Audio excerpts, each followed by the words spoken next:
Good morning students. हम लोग मुद्रा और साख पढ़ रहे थे, उसी में आगे देखेंगे बैंक में निक्षेप या जमा। निक्षेप का मतलब होता है निकालना, और जमा करना आप जानते हैं, पैसे को जमा करना। अपनी दैनिक आवश्यकताओं के लिए हमें बहुत कम नोटों की आवश्यकता होती है। अब क्या होता है कि जितना भी पैसा मान लो हमें सैलरी में मिला या हमने कमाया, बिजनेस करते हैं, तो वो सारा पैसा तो हम खर्च नहीं करते। सारा जितना हमने एक दिन में हमारे पास हुआ, एक महीने के अंदर पैसा, क्या वो हम सारा पैसा ही खर्च कर देते हैं अपने घर के अंदर? नहीं, उसमें से जो पैसा बचता है, कुछ पैसा हमने अपने खर्च में निकाला, अपनी ज़रूरतों को पूरा किया, उसके बाद जो पैसा हमारे पास बचा उसे हम बैंक में जमा कर देते हैं। बाकी राशि लोग अक्सर बैंकों में निक्षेप या जमा के रूप में रखते हैं, ठीक है, और बैंकों में उसे रख देते हैं। बैंकों में जमा धन सुरक्षित रहता है। अब बैंकों में क्यों रखते हैं? बैंकों में किस लिए रखा जाता है धन? इसलिए कि एक तो बैंकों में ये सुरक्षित रहता है और उस पर ब्याज भी मिलता है। क्या होता है कि उस पर ब्याज भी मिल जाता है, वो पैसा हमारा बैंक में रखा हुआ पैसा बढ़कर मिलता है। एक तो घर में देखो, घर में रखा हुआ है, हमने अलमारी के अंदर रख दिया, पैसा बचा हुआ, तो वो पैसा उतना ही वहाँ पर रखा रहेगा। हम उसे साल में निकालें, 2 साल में निकालें, तो मान लो हमने अलमारी में रखा 1000 रुपया, ठीक है, अलमारी में हमने 1000 रुपये रखे, और 1000 रुपये हमने 2 साल बाद हमने अलमारी खोली, अपने पैसे निकाले, तो वो 1000 रुपये पड़े होंगे।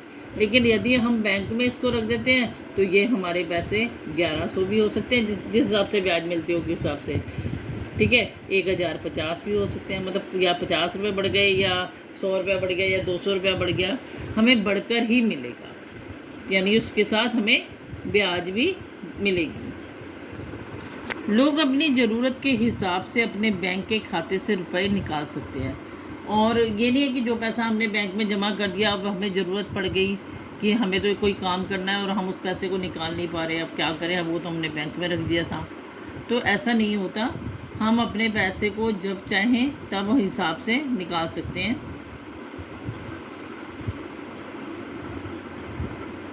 बैंक खाते में जमा राशि को ज़रूरत के हिसाब से मांग के जरिए निकाला जाता है। अब जितनी हमारी डिमांड होती है कि हमें, मान लो कि मैंने 1 लाख रुपए जमा कर रखा है, अब मुझे 20,000 की ज़रूरत है तो मैं 20,000 निकालूंगी, मुझे 50,000 की ज़रूरत है तो मैं 50,000 निकालूंगी। तो जितनी भी ज़रूरत होगी उतना पैसा हम निकाल लेते हैं। इसीलिए इस जमा को मांग जमा भी कहा जाता है कि जितनी मांग होगी, इस जमा राशि में से हमारी जितनी भी मांग होगी हम उतना निकाल सकते हैं। तो इसलिए हम इसे क्या बोलते हैं? मांग जमा भी बोलते हैं। तो आपसे पूछा जाता है कि मांग जमा क्यों, मांग जमा से आप क्या समझते हैं? तो क्या बताएंगे उसमें आप कि बैंक खाते में जितनी भी राशि जमा होती है उसे हम ज़रूरत के हिसाब से निकाल लेते हैं, इस जितनी भी ज़रूरत होती है, इसीलिए इसे मांग जमा भी उसी को मांग जमा कहते हैं। इसके बाद आप देखते हैं कि मैंने आपको कहा था कि हम बैंक से अब पैसा निकालने का एक नया वो भी है, क्या है? चेक। चेक का इस्तेमाल भी किया जाता है कि अगर हमने किसी को पैसा भेजना है, अब इतना सारा पैसा, मान लो कि मैंने 50,000 किसी को देने हैं, लाख रुपए किसी को देने हैं, तो क्या करना है? वो इतना सारा पैसा उठा के जाकर उसे देना या किसी व्यक्ति के हाथ में देना, और वो लेके जा रहा है तो कोई रास्ते में चोरी हो गई, कुछ हो गया, तो ऐसा इस सब चीज़ों से सुरक्षित रहने के लिए चेक का इस्तेमाल भी किया जाता है।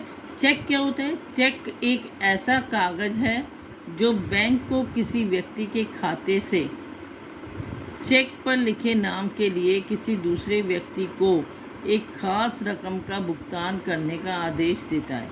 मतलब ये चेक क्या है? एक ना, जब हम खाता खुलवाते हैं, अपना अकाउंट खुलवाते हैं बैंक में, तो बैंक में अकाउंट खुलवाने के बाद हमें वहाँ से हम एक चेक बुक भी हमें रिसीव करते हैं, उसमें हमारा अकाउंट नंबर वगैरह लिखा हुआ होता है। तो क्या होता है कि उस चेक बुक पे अगर हमने किसी को, वो करें कि ये एक कागज़ का टुकड़ा होता है, अगर इस पर हम नाम लिख दें, डेट डाल दें, कौन से बैंक का है वो लिखा हुआ ही होता है, साइन वाइन कर दें, तो क्या होता है कि वो जिस व्यक्ति को हम वो चेक देते हैं उसके हमारे अकाउंट से पैसा उस व्यक्ति के बैंक में ट्रांसफ़र हो जाता है। अब देखिए, जैसे कि मैं दिखा रही हूँ आपको, ये चेक बना हुआ है एक, ठीक है, चेक द्वारा भुगतान। देखो, एक जूता निर्माता एम सलीम को चमड़ा आपूर्ति को भुगतान करना है। अब देखिए, जूते के निर्माता, एक जूता बनाने वाला है सलीम नाम का व्यक्ति, उसे जहाँ से उसने चमड़ा लिया है उसको भुगतान करना है उसने। तो इसके लिए वह एक विशेष रकम का चेक लिखता है, अर्थात जूता निर्माता अपने बैंक को चमड़ा आपूर्ति को यह रकम देने का आदेश देता है। अब जो ये सलीम था, उसने आदेश दिया इस चेक को कि ये रकम जो है चमड़ा आपूर्तिकर्ता का नाम वगैरह मेंशन करेगा, उसको ये रकम दे दी जाए, मतलब उसके बैंक में ट्रांसफ़र कर दी जाए। चमड़ा आपूर्तिकर्ता यह चेक ले जाकर अपने बैंक खाते में जमा कर देता है। धन एक बैंक खाते से दूसरे बैंक खाते में कुछ दिनों के अंतरित हो जाता है, मतलब कुछ दिनों के अंदर वो इस एक अकाउंट से दूसरे अकाउंट के अंदर पहुंच जाता है। ये लेन देन बिना नकद की अदायगी के पूरा हो जाता है। अब ये देखिए, उसने किसको लिखा, प्रेम कुमार के नाम का चेक काटा है। डेट डालेगा कौन सी तारीख को, यहाँ पर वर्ड्स में लिखेगा कितना पैसा, जैसे 57,000 ओनली। तो यहाँ पर अंकों में लिखा जाता है कि कितना 57,000। फिर यहाँ पर वो अपने सिग्नेचर करेगा। कौन से बैंक का चेक है वो इसमें मेंशन ही होता है, पहले अकाउंट नंबर डला ही होता है इस पर पहले, ठीक है। तो इस टाइप का चेक का फिल कर वो उसे दे दे। अब हम देखेंगे बैंकों की ऋण की गतिविधियां, मतलब बैंकों में हम जो पैसा जमा कराते हैं उसका आखिर बैंक करते क्या है, और बैंक क्यों रखते हैं ये पैसा, उसको उनको क्या फ़ायदा हो रहा है हमारा ये पैसा अपने बैंक में जमा करने का। तो बैंक भी हमारे जमा पैसे से क्या करते हैं, आय कमाते हैं, ठीक है, आय प्राप्त करते हैं। वो कैसे, क्योंकि नहीं तो क्यों करें बैंक भी ऐसा। बैंक को ऐसा करने में क्या मिल रहा है कि वो हमारे इतनी सिरदर्दी करें, हम पैसा वहाँ ले जमा कराने जाएं, वो वहाँ जमा करें, फिर हमें साथ में ब्याज भी दे दें। तो इससे बैंक को भी आय प्राप्त होती है। वो कैसे, देखिए, बैंक जमा रकम का एक छोटा सा हिस्सा अपने पास रखते हैं। अब जैसे मान लो कि बैंक में 5 लोग पहुँचे, ठीक है, सब ने 200-200 रुपये जमा कराए, तो कितना बैंक के पास क्या हो गया, 1000 रुपया, ठीक है।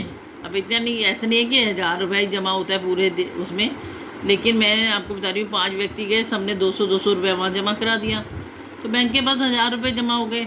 और जब बैंक के पास 1000 रुपया यहाँ जमा हुआ, इस 1000 रुपये का बैंक सिर्फ 15% अपने पास रखेगा, बाकी जमा को वो क्या करता है, ऋण के रूप में इस्तेमाल कर लेता है। ऋण क्या होता है, कर्ज। वो साख जो हमने पढ़ा था, साख वर्ड जो पढ़ने हैं, कर्ज देना, ऋण देना, ठीक है। तो ऋण देने के लिए इस्तेमाल कर लेता है कि आप देखते हो बैंक से लोन ले रहे हैं लोग, बैंक से कर्ज ले रहे हैं, तो वो कैसे, वो बैंक कहाँ से देता है पैसा, जो पैसा हम लोगों ने जमा किया हुआ होता है उसी का 15% वो बैंक के अंदर रखता है, और बाकी सारा पैसा कर्ज देने में इस्तेमाल कर लेता है। अब बैंक जमा राशि के एक बड़े भाग को ऋण देने में इस्तेमाल करते हैं, ये मैंने आपको बता दिया। बैंक जमा पर जो ब्याज देते हैं उससे ज़्यादा ब्याज पर ऋण लेते हैं, ठीक है। उन्होंने क्या कहा कि बैंक जो जमा पर ब्याज देते हैं, बैंक क्या कर रहे हैं, जो जमा राशि है, जो आप देखो, हमने कहा कि जब हम पैसा जमा कराते हैं हमें इतना ज़्यादा ब्याज नहीं मिलता, कम मिलता है। मैंने अभी आपको दिखाया था 1000 का 1100 का या 1000 रुपया, बहुत कम ब्याज मिलती है। लेकिन जब वो ऋण, जिसको ऋण देते हैं उससे बहुत अधिक ब्याज लेते हैं, उससे ज़्यादा ब्याज पर ऋण लेते हैं, उससे ज़्यादा, सॉरी, यहाँ पर देखिए, ज़्यादा ऋण पर ब्याज लेते हैं, उल्टा लिखा गया है, ऋण पर ब्याज लेते हैं, ठीक है। जो उन्हें ऋण दिया होता है उस पर ज़्यादा ब्याज लेते हैं।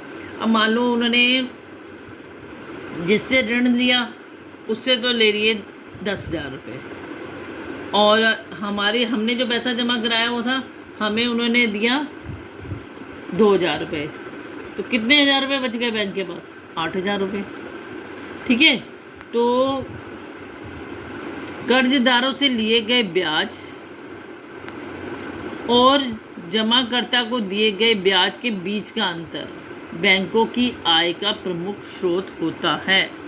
तो क्या होता है कि जो उन्होंने जमा करने वाले को ब्याज दिया और जो उन्होंने कर्जदार से ब्याज दिया, कर्जदार से लिए 10,000, मैंने अब ये नहीं होता कि 10,000 ही लेना होता है, इस तरह मैं को तुम्हें समझाने के लिए बता दूँ। 10,000 और 10,000 में से वो 2,000 दे देंगे जिसके जमा थे उसको, तो जो ये 8,000 रुपया बचा वो बैंक की आय का स्रोत था। बैंक को आय प्राप्त कितनी हो गई? 8,000 रुपये। ठीक है, और ये बैंक को भी बेनिफिट मिलता है, वो भी अपने आय कमाते हैं, इसीलिए वो लोगों का पैसा जमा करते हैं। तो आज के लिए इतना ही, नेक्स्ट क्लास में हम इससे आगे करेंगे। थैंक्स।